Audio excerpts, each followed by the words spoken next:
Hello. America రష్యాని గెలికితే ఏమవుతుంది అన్నది ఇప్పుడు పుతిన్ క్లియర్ కట్గా అమెరికాకి చూపించబోతున్నాడు. ఆల్రెడీ స్టెప్స్ అనేవి తీసుకోవడం అనేది జరుగుతోంది. రీసెంట్గా ఏదైతే రష్యన్ షిప్ అమెరికా వాళ్ళు ఏదైతే క్యాప్చర్ చేశారో ఎక్కడ అంటే మన ఐస్లాండ్ దగ్గర. సో అక్కడ నుంచి వీళ్ళ ఆయిల్ ఏదైతే వెనజులా నుంచి రష్యాకి వెళ్తుందో ఆ పర్టికులర్ షిప్ని వీళ్ళు క్యాప్చర్ చేశారు. ఈ షిప్ రష్యన్ నేవీకి సంబంధించిన షిప్, కమర్షియల్.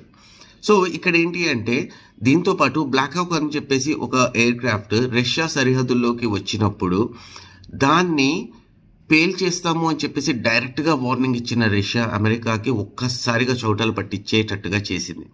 అంతేకాదు పుతిన్ దగ్గరికి వస్తే ఏమవుతుంది అన్నది ఇప్పుడు అమెరికాకి చాలా క్లియర్గా తెలుస్తుంది. ట్రంప్ ఏదైతే రెచ్చిపోయి చేస్తున్న పరిణామాలు ఉన్నాయో ఇవన్నీ కూడా ఆరిపోయే దీపానికి వెలుగెక్కువ అన్నట్టుగా మనకి క్లియర్ కట్గా అర్థమవుతోంది.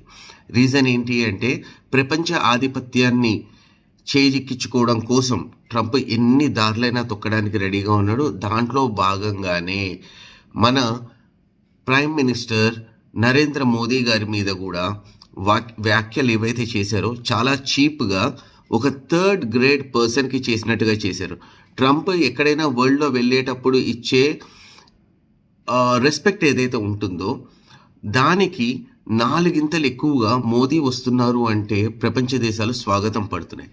అలాంటి మోదీ గారు మే ఐ సర్ అని చెప్పేసి అడిగారు, దిగజారి అని చెప్పేసి ఏదైతే పోర్ట్రేట్ చేశారో దాన్ని వాళ్ళ నాలెడ్జ్ ఏదైతే ఉందో అక్కడి వరకే.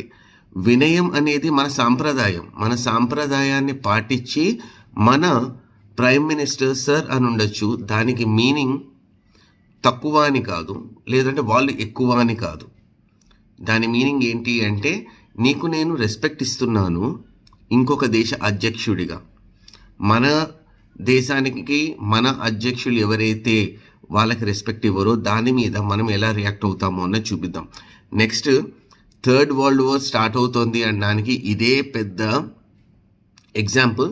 ఇప్పుడు మన మోదీనే కాకుండా ట్రంప్ వెళ్ళి పుతిన్ని గెలికితే ఎక్కడ రాడ్ పెడతాడు అన్నది మీ అందరికీ బాగా తెలుసు. ఒకసారి నాతో గనక కనెక్ట్ అయినట్టయితే మాత్రం మీ కమెంట్స్ ఈ పర్టికులర్ వీడియోకి కింద నాకు తెలియచేయండి. Thank you.